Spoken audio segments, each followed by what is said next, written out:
Oke, untuk soal teori, kita menggunakan metode pengalihan Lagrange.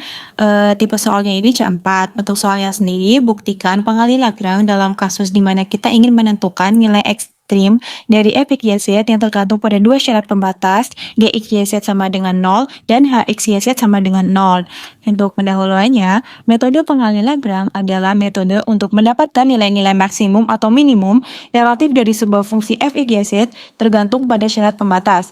Teorema A, metode Lagrange. Untuk memaksimumkan atau meminimumkan Fp terhadap kendala Gp sama dengan 0, selesaikan sistem persamaan nabla Fp sama dengan lambda Gp dan Gp sama dengan 0.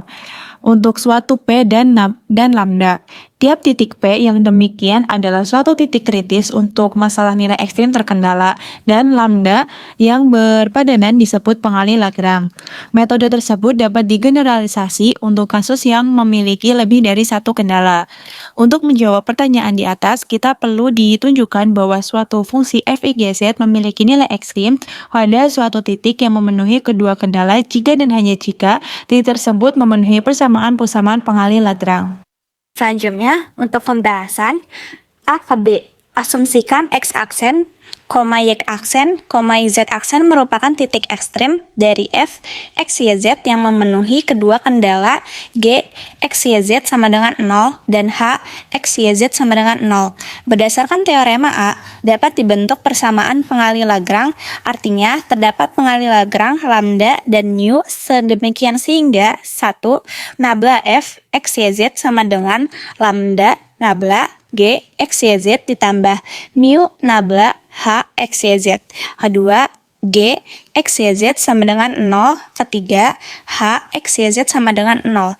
Karena x aksen, y aksen, z aksen merupakan titik ekstrim dari f x y z dan memenuhi kendala g x y z sama dengan 0 dan h x y z sama dengan 0, maka titik x aksen, y aksen, z aksen pasti akan memenuhi persamaan nabla f x y z sama dengan lambda nabla g x y z ditambah mu nabla h x y z. Dengan kata lain, jika suatu titik adalah titik ekstrim dari fungsi f dengan kendala g dan h, maka titik tersebut pasti merupakan solusi dari sistem persamaan pengalihan Lagrange. Dalam hal ini, berarti titik x aksen, y aksen, z aksen memenuhi semua persamaan pengalihan Lagrange. Selanjutnya, B ke A, asumsikan titik x aksen, y aksen, z aksen memenuhi persamaan pengalihan Lagrange dan terdapat lambda mu sedemikian sehingga 1 nabla f x y z sama dengan lambda nabla g x y z ditambah mu nabla h x y z. 2 g x y z sama dengan 0. 3 h x y z sama dengan 0. Artinya titik x aksen, y aksen, z aksen merupakan solusi dari sistem persamaan tersebut sehingga dapat diperoleh nilai ekstrim dari fungsi f y z dengan kendala g x y z sama dengan 0 dan h x y z sama dengan 0 dengan mensubstitusikan titik tersebut ke fungsi f x y z. Dengan demikian, hal ini menunjukkan bahwa metode pengalihan Lagrange memberikan kondisi perlu dan cukup bagi suatu titik untuk menjadi ekstremum dalam kasus dua kendala. Kesimpulannya, dalam kasus ingin menentukan nilai ekstrim dari f x y z yang tergantung pada dua syarat pembatas, g x y z sama dengan 0 dan h x y z sama dengan 0, dapat digunakan pengalihan Lagrange. Selanjutnya akan dibahas penerapan integral lipat 2 pada daerah bukan persegi panjang untuk menentukan volume air. Di sini kita mempunyai permasalahan sebagai berikut. Gambar berikut memperlihatkan peta kontur untuk kedalaman air di antara bendungan dan jembatan. Pertanyaannya adalah aproksimasikan volume air di antara bendungan dan jembatan. Di sini diberikan petunjuk sebagai berikut, yaitu iris sungai menjadi 11 bagian berukuran 100 kaki yang sejajar terhadap bendungan dan asumsikan bahwa penampang melintang tersebut berupa segitiga sama kaki. Sungai dikirakan selebar 300 kaki di bendungan dan 175 kaki di jembatan. Untuk menjawab permasalahan tersebut, kita memiliki dasar teori sebagai berikut. Misalkan bahwa fxy terdefinisi pada S dan definisikan fxy sama dengan 0.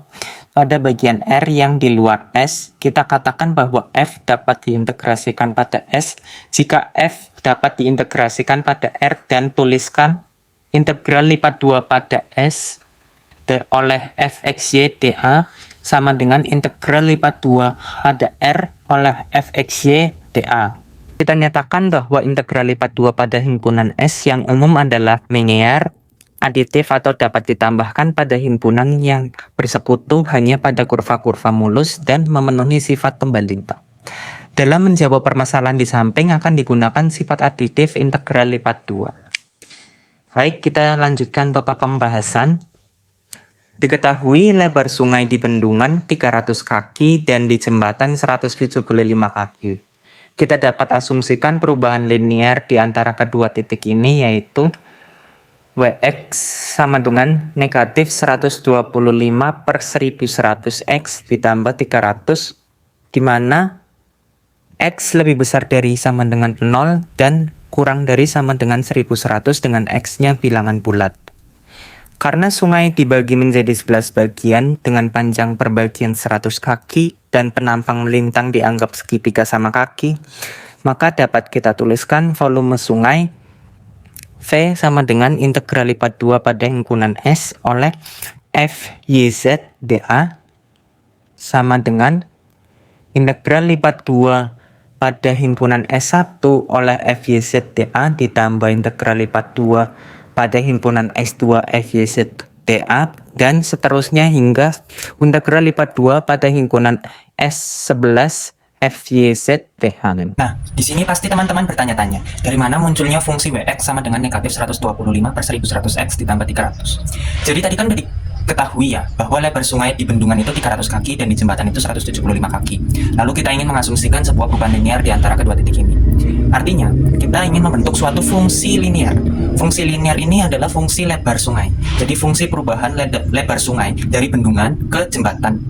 Nah, jadi kita bentuk sebuah fungsi Wx sama dengan Ax plus B. Nah, karena panjang sungai itu sebesar 1100 kaki, maka kita bisa asumsikan bahwa lebar sungai di bendungan, yang artinya ketika X-nya 0, si lebar sungai ini akan sebesar 300 kaki. Ya, dan ini bisa kita simpulkan bahwa B-nya akan sama dengan 300. Lalu, karena panjang sungainya 1100, artinya ketika X-nya sama dengan 1100, yaitu ketika lebarnya di jembatan, itu akan sebesar 175 kaki. Lalu ini kita bisa sederhanakan menjadi,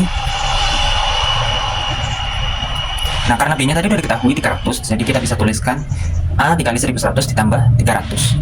Lalu ini bisa kita sederhanakan menjadi negatif 125 sama dengan A kali 1100. Jadi kita dapatkan A-nya adalah negatif 125 per 1100. Nah, dari sini dapat kita bentuk sebuah fungsi linear, fungsi lebar sungai, ya, perubahan lebar sungai dari bendungan ke jembatan, yaitu adalah Wx sama dengan negatif 125 per 1100 X ditambah 300. Nah, dengan X-nya ini tentu saja dari 0 sampai 1100. Kenapa begitu? Karena kan panjangnya dimulai dari bendungan, di mana ketika X-nya sama dengan 0 dan berakhir di jembatan ketika panjangnya sama dengan 1100.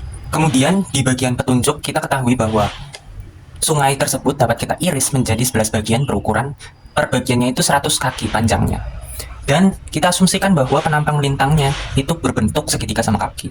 Teman-teman pasti bertanya-tanya, kenapa penampang lintang ini dianggap segitiga sama kaki dan bagian mana yang bisa dianggap segitiga sama kaki? Jadi di situ kan diperlihatkan sungai ya. Sungai dari ini jembatan, bendungan, maaf, dan berakhir di jembatan. Sungai ini kan pasti ada dasarnya ya. Dan penampang lintang itu berarti penampang yang tegak lurus dengan dasarnya. Nah, kita itu disuruh menganggap bahwa penampang lintang ini berbentuk segitiga sama kaki. Artinya bahwa dasarnya itu akan membentuk suatu segitiga sama kaki. Membentuk, istilahnya meruncing ke bawah. Jadi nanti sungainya itu akan membentuk sebuah prisma segitiga sama kaki. Jadi kita bisa tuliskan bahwa volume dari si sungai ini itu tingginya itu berarti panjang sungai setiap 100 kaki dikalikan alasnya itu berarti lebar sungainya, dan tinggi dikalikan tinggi, karena kan luas volume dari prisma segitiga sama kaki itu kan luas alas dikali tinggi ya. Nah, luas alasnya itu kan berarti setengah kali alas kali tinggi, luas segitiga. Nah, luas segitiganya ini berarti setengah kalikan alasnya. Nah, alasnya itu lebarnya dan tingginya itu berarti kedalaman sungainya. Kedalaman sungai yang bervariasi di tiap panjangnya ini. Nah, terus untuk tinggi prismanya berarti lebar sungainya tadi yang 100 kaki. Nah, lalu itu kan dibagi menjadi 11 bagian ya. Berarti bisa kita katakan bahwa untuk daerah 1 berarti daerah 100 kaki pertama, untuk panjang 100 kaki pertama itu berarti ketika X-nya sama dengan 0 sampai X-nya sama dengan 100. Terus untuk daerah yang kedua itu berarti dari X-nya sama dengan 100 sampai X-nya sama dengan 200. Dan seterusnya sampai daerah ke-11 itu berarti ketika X-nya sama dengan 1000 sampai X-nya sama dengan 1100.